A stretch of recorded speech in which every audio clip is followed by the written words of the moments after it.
you got to weigh it up between, are you going to go for like the Grand Slam specifically, or are you going to go for like the best ranking you can get into the, the finals at the end of the year? It's almost impossible to do both, especially like over any long period of time. I don't think anyone particularly thought about how they set it up, because obviously tennis is one of these sports that started off very niche, and it was very much for the upper classes, and the people at the top would make the decisions anyway. Then on the other hand, if they start winning matches and it goes well, and then it could be like a springboard for them in their own careers. So welcome back to the Getting a Grip Tennis podcast. Yes, we are wearing, well, it looks like Merlin's wearing green, but he's actually wearing black. But we are both wearing green t-shirts today. This is definitely not a green jumper. It's a green t-shirt underneath. Just the way it's coming across on camera. I don't know. Could be I think you're blind, mate, but alright. God, that's not very good, is it, if I'm playing tennis? Anyway, yes. So, obviously we're going to round up the latest news in the tennis world this week. So we've obviously got Monte-Carlo. We've had 4 3-set matches in the quarterfinals, which I think is the first time that's ever happened. And then we've got, obviously, this latest kind of news, this undercover investigation from the Telegraph looking at this secret society of umpires and the kind of power structures there, which is kind of interesting how it links into player tantrums and all that sort of stuff that seems to be on the increase recently. We've also got the Billie Jean King Cup, and that's a bit of a mouthful, going on this week. GB have got a new look team, a lot younger than previous teams, so we're going to be looking at that. But yes, the first place to start, obviously, is Monte-Carlo. As I said, we had these 4 kind of marathon quarterfinal matches, all going the full distance. I caught up with the Zverev-Sinner match yesterday, which, I mean, everyone thought it was going to be close anyway before it started. I think it went on for like over 3 hours in the end. Ridiculous. Proper 3-setter. Proper grinding session on the clay, that is. And yeah, Zverev came out on top just in the end. It was 7-5 in the third set tiebreak. And then obviously we had Tsitsipas against Schwartzman, which was weird because I think it was Tsitsipas was up like 3 or 4. No, what was it? Yeah, 3-love in the second set, having won the first set, and then suddenly he was like 4-love down in the third. When I checked again, I was like, what's going on here? And then just an incredible finish to that match. I don't know if you saw his diving volley, like Boris Becker-esque, right at the end to set up match point. Just ridiculous. So I think he's probably the favourite going forward, given that he won it last year. And the other, I mean, there's still Dimitrov still left in it. He's looking pretty tasty. But yeah, obviously Alcaraz has been knocked out. Djokovic has been knocked out. Many people probably would have thought that they would have been 2 of the big names to look out for, but not to be. And then obviously the British interests are also out. Norrie and Evans, and Stan still struggling, coming back from his injury, which is a little bit sad. But knowing what he's like, he could possibly just turn it on and go on a winning streak in one of these tournaments. Yeah, what stands out for you from kind of the week so far in Monte-Carlo? I'll be honest, actually, I think that's a very good point. This isn't one of my stand-up points, but I think it's a very good point about Stan. Especially with, like we talked last time about Tsonga retiring, and, it's a sort of change of the old guard and whatnot, of all the people we grew up watching when we were kids and whatnot. But I think, yeah, you're completely right. Like, he could just turn it on. And it's the same with Nadal at the start of this year. He just turned it on, and then unfortunately it was injury that stopped him. And it's the same with people like Wawrinka. It was the same with people like Tsonga a few years ago as well. Like, he had these blasts on a tour that sort of fizzle out after a while. Like I said, I think it all comes down to scheduling. Where you've got, players can't maintain this sort of form week in, week out, because obviously there's so much to do and all the travelling, etc., etc., etc. I think the only thing it's comparable to in the world of sport is maybe the football scheduling for the top teams. So, it's tough. And I think this is where Norrie and Evans have probably fallen prey as well, because they're making deep runs in tournaments these days. And even if you're not winning them, those deep runs are going to lead to that exhaustion as we go through. And I think that's the stand-up point. I think when you're in the deep deep end of the tour where it's not majorly televised because it's not a Grand Slam, etc. You're going to get this exhaustion starting to show, and that does start to help you pick who's most likely going to be fit for Grand Slams and title challenges, especially with the French Open coming up. Yeah, I think we've touched on this before. The kind of the battle or the you got to weigh it up between, are you going to go for like the Grand Slam specifically, or are you going to go for like the best ranking you can get into the the finals at the end of the year? It's almost impossible to do both, especially like over any long period of time.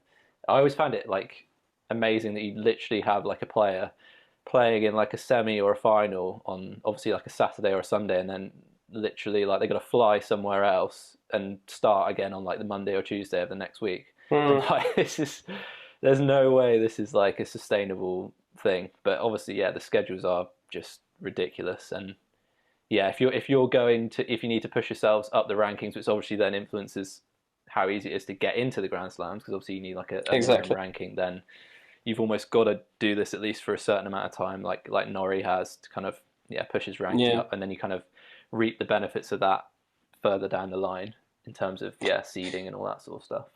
Short-term suffering for long-term gain. Yeah, but it's no wonder that there so many players are getting injured and having to manage This that. is it. And yeah, This is it. like obviously if you look at Alcaraz, he won in Miami obviously, but then he just he wasn't able to transfer that over. Obviously, it's a change of surface as well. It's just Yeah, so difficult. he's young, change of surface. Like again, that sort of thing, that transition, that certainly comes with experience. And I think very few players are able to transition from one surface to the other that easily. To be quite honest. Yeah, I mean, yeah. Again, he's only 18, so we'll give him a break on that front. Exactly. Got to give him something. He's a big winner. Maybe he had a little bit of a celebration, bit of extra food or something. Who knows? Few tequilas maybe. You never know. I don't know. Like a lot of sports people, a lot of athletes, especially tennis players, are all teetotal these days. So yeah, Yeah, celebrations might be a little bit of a thing of the past. But you never know.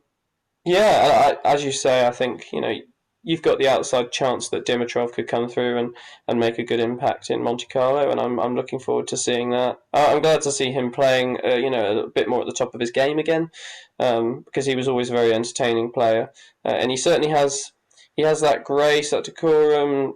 This is why people probably compared him to Federer at one point, just because yeah, he definitely. does give you that same sense of you're watching something that's more like art than dirty sport, So that's always nice. Bit And of I must grace on the admit, clay, isn't it? As opposed to oh like yeah, more exactly. grind. Yeah, yeah, yeah. But I must admit, I'm surprised by the Tsitsipas Schwartzman outcome because I thought at the moment Schwartzman, especially on a clay as well, I thought he'd come out as a little bit more of a favourite. But yeah, he's got a lot of support at the moment as well, Schwartzman. I think a lot of people are enjoying watching him. Um, Mm, yeah, a little pocket rocket. So yeah, mm, if we look ahead to the rest of the week, we've obviously got semi-final number one is I don't know if I can say his name right, Davidovich Fokina, something like that, versus Dimitrov, and then we've got Tsitsipas versus Zverev. Who do you see coming out on top in those two matches, and ultimately who do you think is going to win the tournament? um, I mean, like I say, the Zverev Sinner match was a long one, quite tiring, especially for someone like Zverev. I think who's probably not used to those long hauls. He tries to shape his game around early finishes if he can, which also leads to more errors. We've all had a little discussion about the fact that he's good at double faults before. So, like I say, it depends which Zverev turns up. But I would probably bet more towards Tsitsipas based on the fact that Zverev might be a little more tired. I know that they've both had longer matches, but still, it's an Mm. outlasting thing that I think this comes down to. Yeah, I don't know. I think Tsitsipas being the favourite for the tournament is not a bad idea, but like I say, I'm just looking forward to seeing it all unfold. Yeah, I don't think anyone's at a particular advantage because they've all gone three-set matches, pretty long matches. Yeah, this is it, isn't it? So obviously, yeah, this Zverev one was like over 3 hours, which is crazy. So, like you said, it depends how he's going to recover from that. In the other match, yeah, I would probably say Tsitsipas in that match, but yeah, I think it's probably like 55-45 in Tsitsipas's favour. Not I don't think there's a massive amount in it. And then in the other one, we've got Djokovic is conquering Davidovich Fokina up against Dimitrov. I think Dimitrov will edge it, but you get these, like you said before, these players that get into these kind of streaks during tournaments, and they're normally ones that go like almost all the way, such as the kind of back-to-back nature Yeah. of the matches. So I mean, I wouldn't rule him out, but I would probably say Dimitrov will edge it. I don't know. What do you think? I would say Dimitrov would edge it, but that's based on current stats, and you know me, I'm a good fan of the underdog mentality, and a player that sort of latches onto that. So I think saying Dimitrov is the favourite, I don't think it really means much in this case. Again, it's not a Grand Slam. There's less of a crowd. It's tough to know. Yeah, I just want to see two single-handers in the final, to be honest. That is a good point. It's coming back. It's coming back. Yeah, it's good, nice for the eyes, bit of aesthetic stuff.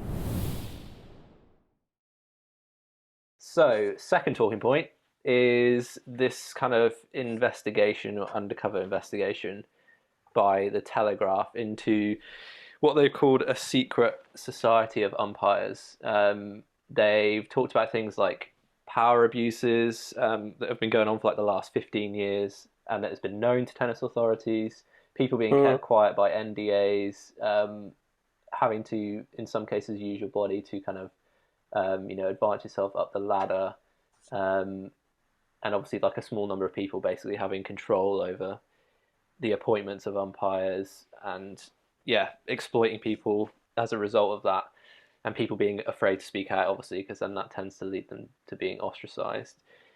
Is this a surprise to you, or obviously I think you've done a bit of umpiring, haven't you, or you've at least gone through like the qualification process? I was reading that it's like they appoint 9 for the ITF, 9 for the ATP, I think 7 for the WTA, and then they've got like 5 development umpires. What's your view on this in this whole kind of situation that's been going on for quite a while now? I'll be honest, I'm not surprised.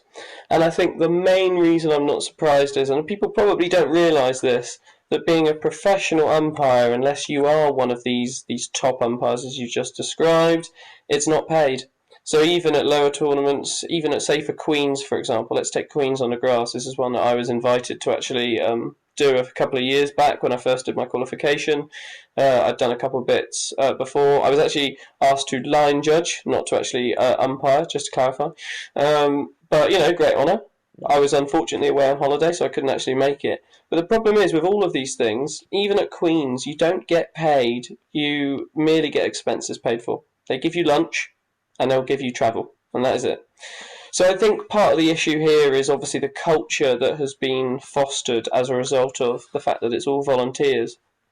And if people want to make money out of it, and people enjoy it so much that they want to make umpiring their life and the tennis tour their life, even though they're not players, you do have to do something else than obviously make money and put in the effort that way.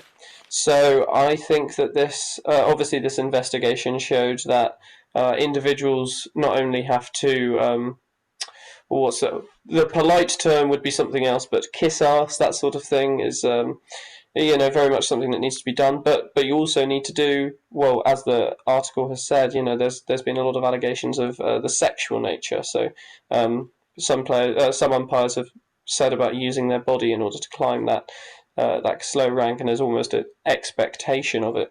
So I think that this is the problem that started with the fact that it is a voluntary thing, and it's for people who really love tennis. But if you want to make something of it, the only way is obviously doing it through this. And obviously it's a problem. Obviously it needs to change, and I think we need some serious investigations. Obviously this is just a journalistic investigation, and I think that we need proper police investigation into this sort of thing as well. But yeah, obviously it's a little bit concerning. Yeah, I think the general structure of it obviously needs to be redesigned, basically, because there were things that they talked about, like performances of umpires being assessed by umpires literally in the like a band immediately above them, and obviously like that leads to conflict of interest. And you've also got Absolutely. this very like small group of people who evaluate or reevaluate umpires at the end of like each year, I think it is. So you definitely need like some kind of independent body or whatever it is involved there, because it's just never going to work out when you've got basically people literally in the level above you making decisions. I don't know who ever kind of thought that was a good way to set it up. I guess once these things are put in place, no one, or very I few don't people think it's question it. They just kind of go with it, and it takes these kind of things like news headlines or whatever to wake people up and think, okay, maybe we actually need to do something about this, if people get a bit too comfortable.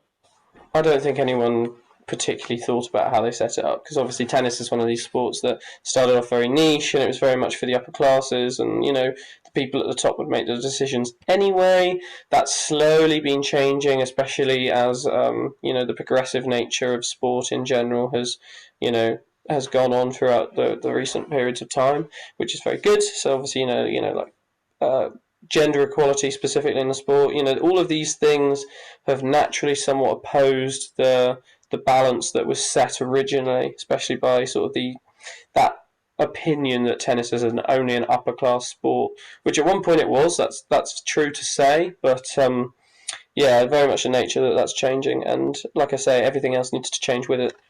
And unfortunately, I think this is one of the final relics of that time. Yeah, I think it's just the general like modernization process of tennis, and obviously we've talked about other areas as well, like for in the LTA, for example, that need changing. And this, yeah, there's a whole load of things that need to be changed, and this is one of those things that fits into that broader modernization.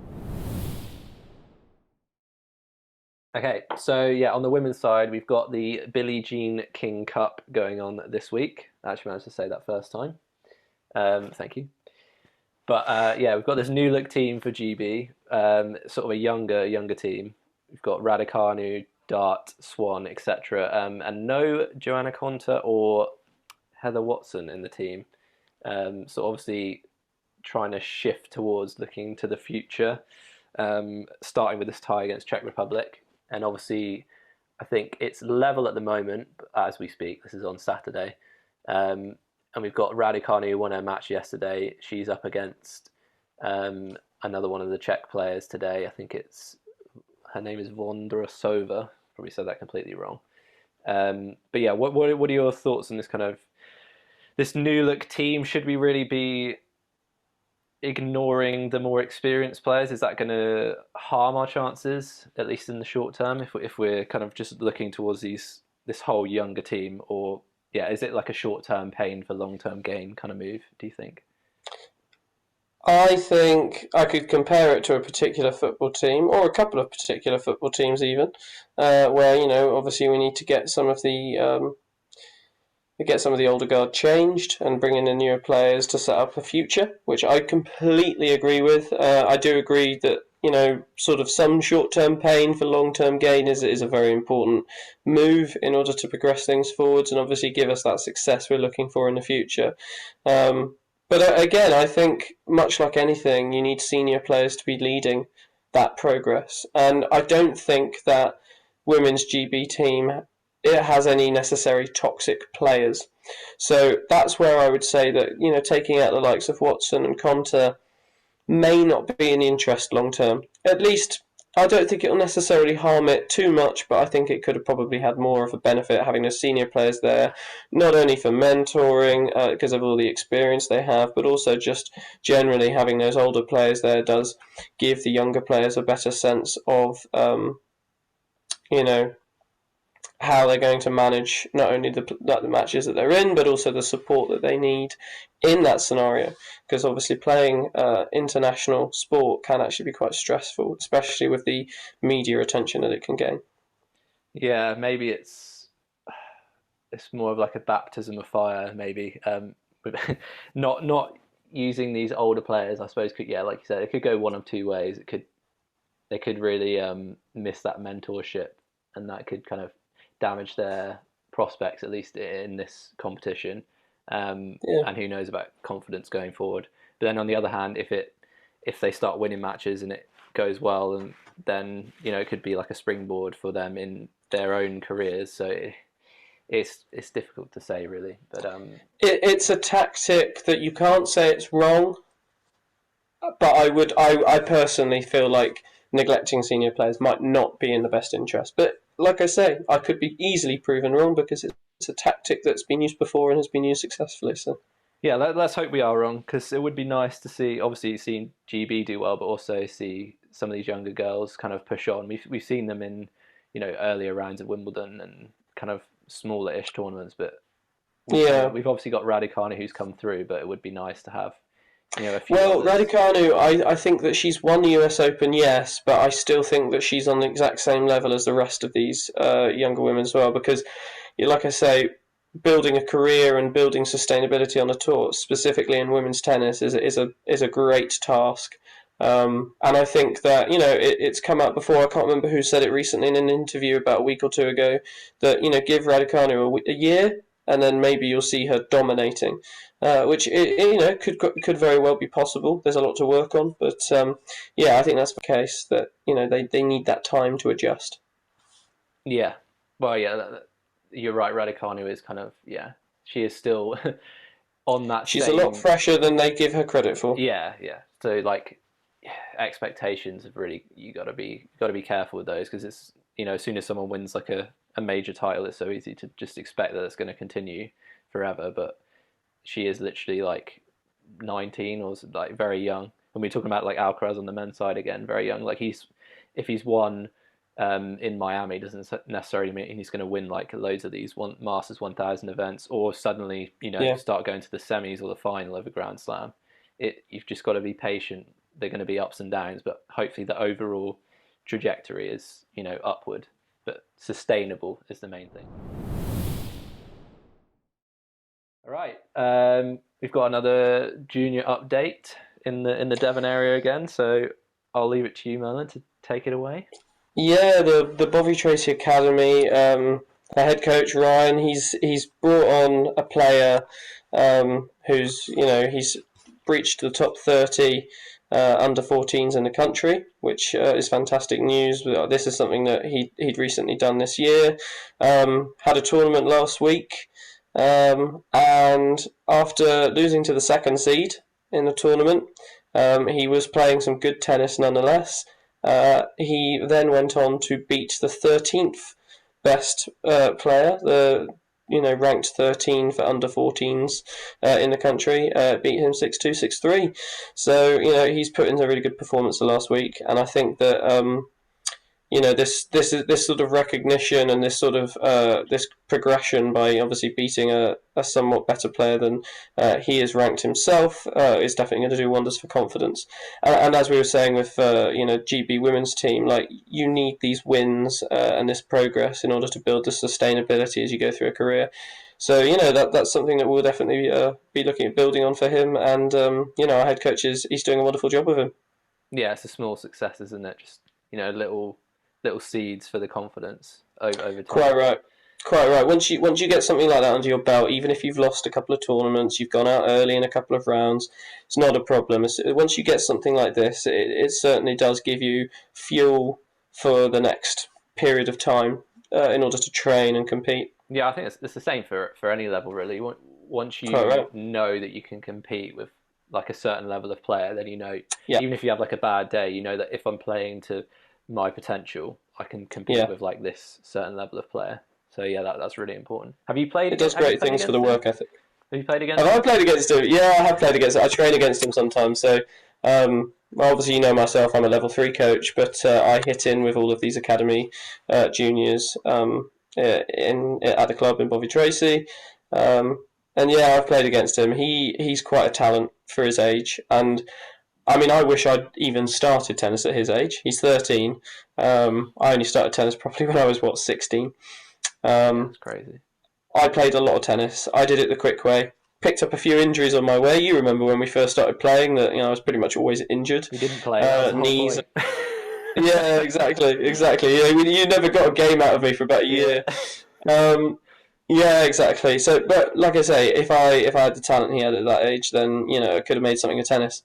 And he's very much got that potential to make something out of himself for tennis, which is really exciting. It's exciting to be near. Is there anything like about his game that stands out, or is it kind of just solid all round? What do you see? It's just, I think it's the touch.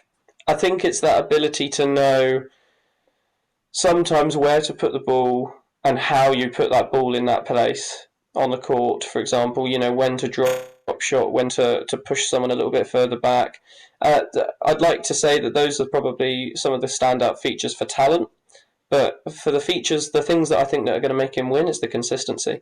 And this is something that the head coach, Ryan, goes for very heavily in training. It's all about making more balls. That's maybe that Andy Murray mentality, but it's about knowing when to attack as well.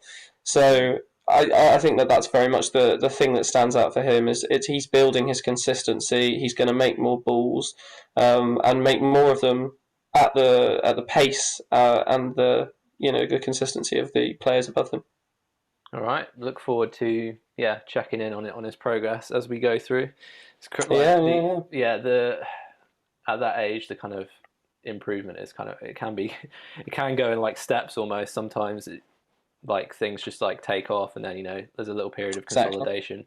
So it'll be interesting to see how he gets on. Absolutely. Yeah, time for a bit of tennis trivia. Nearly forgot it this week. Obviously, Merlin has still got the top score. We haven't aggregated the scores, but 4 is the score to beat, technically, from Merlin last time. So I've tried to kind of adjust the questions a little bit. I don't know if they're going to be more difficult or not, but we shall see. Okay, number 1. Which female tennis player has won the most Grand Slams in the Open era? So your options are Serena Williams, Margaret Court, Steffi Graf, or Martina Navratilova. And these are Grand Slams in the Open era, you say? Yes, in the Open era. So the person who's won the most Grand Slams in the Open era is Serena Williams. Interesting fact, though, if we're not including the Open era, the person that's won the most Grand Slams is Margaret Court. But she was also the first woman to win a Grand Slam in the Open era, I believe in 1970. Oh, well done. You're not getting any extra points for that, but I should. Okay, well done.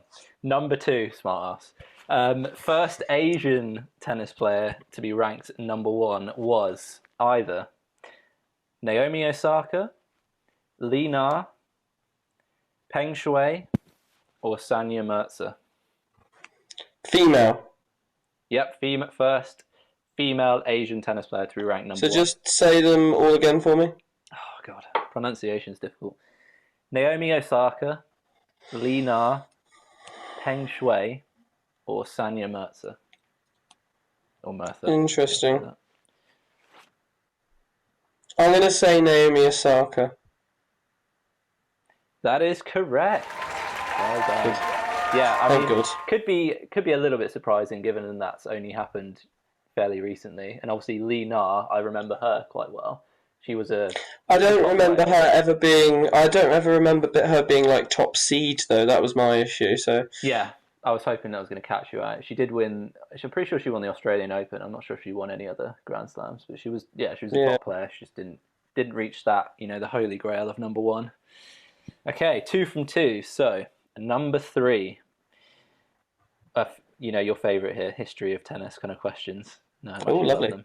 In what year was the Australian Open played on grass for the final time? Oh, interesting. Was it 1978, 1982, 1985, or 1987? Okay. So, 19...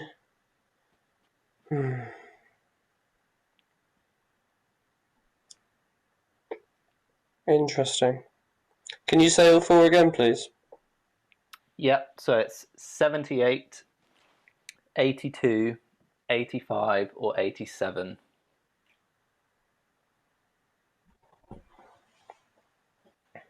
Stunned silence. Yeah, I'm a little bit stuck with this one. It's a bit of a corker, that one. Obviously, we talked before about when we were talking about grips and kind of tennis styles. We were talking about how it used to be the kind of Eastern grip that was used on like lower skiddy courts, and like most of the Grand Slams were grass for quite a while actually. Yeah, for quite a while. That's true. That's very true. Until they introduce new services, because of technology of understanding how that works. I'm going to say 87. I feel like this is a question where you're trying to trick me out and say it's earlier when it's actually later. So 87 is your answer. Yeah. That is correct. Well done. I did think it was going to catch you out because that was later than I expected it to be. But like that was still in. Yeah, it's quite late actually. Still in the Borg kind of McEnroe era. Yeah. Yeah. But yeah, you are correct. So that's 3 from 3. We might be on for a record here. So I'll try. Question 4. I think you should probably get this one. How long was the longest singles match in recorded tennis history? I haven't done you in with the. Oh, you've got options for me. That's good. Yeah. That's good. And they're not like all really close. It's I think they're fair. So we've got 6 hours 33 minutes, 11 hours 5 minutes, 7 hours and 12 minutes, or 8 hours and 49 minutes. 11 hours 5 minutes. Oh, John Isner, Nicholas Mahou. That is correct again. Yeah, it was John Isner against Nicholas Mahou. Spread over 3 days at the 2010 Wimbledon Grand Slam. So do you know what the We've talked about this before. It's incredible. I think it was 70-68, wasn't it, in that final set? Well. Yeah. Wow. Incredible. That's incredible. How many sets is that, really? It's like 10 sets. Yeah. It's ridiculous. And hopefully we won't have to see that again. I mean, as much as it was kind of a great, unique spectacle, it's a thing of the past now. Oh, so here we go. This is for the full set. I think you got a good chance with this one as well. So obviously we talked a little bit about umpiring today, and obviously there's been an increase in the number of kind of like player tantrums and like violations of the code of conduct and all that stuff. So my question for you is, who got hit with the biggest fine in tennis history? You thought I was going to say you got hit with like a racket. I thought you get hit by the biggest ball or something like that. I don't know why. All I could think of was Denis Shapovalov hitting that umpire in the eye and fracturing his skull or something. Jesus, no. It's a bit more sedate than that. So yeah, so who got hit with the biggest fine in tennis history? So your options are Serena Williams, Nick Kyrgios, David Nalbandian, or Bernard Tomic. Is this singular fine or adding them up? So this is like a total fine given in one match, basically. One event, okay. Yeah. I've got to go with Nick Kyrgios then. It feels like an easy answer. Drum roll, please. It's correct! He's got a 5. Who would have believed it? So yes, it was Nick Kyrgios. He got fined $113,000, and this was an accumulation of offences, including calling the chair umpire an effing tool, and smashing 2 of his rackets in Cincinnati in 2019. And obviously, the other ones that I mentioned, we've talked about Nalbandian before, when he kicked that line judge's chair or whatever, and a shin. Yeah, that had to be one of the worst, but it was only one thing. He was fine until that moment in the match. So, but he got hit with that was $70,000 for that kind of like one event. Different time periods, though. They've definitely updated the fines and made them harsher over the last 10 years. Yeah, how much of a difference that makes, so obviously that's something we have discussed. Tough to know. And the other ones were, Tomic was in Wimbledon 2019. I don't know if you remember this. This is when he literally just like gave up. He didn't even try. And the match was done in like less than an hour. Yeah.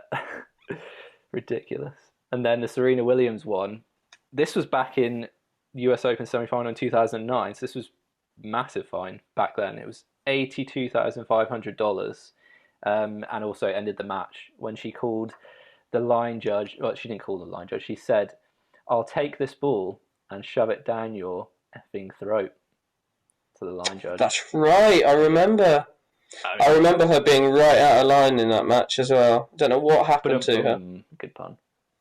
Thank you. Yeah, so that ended the match.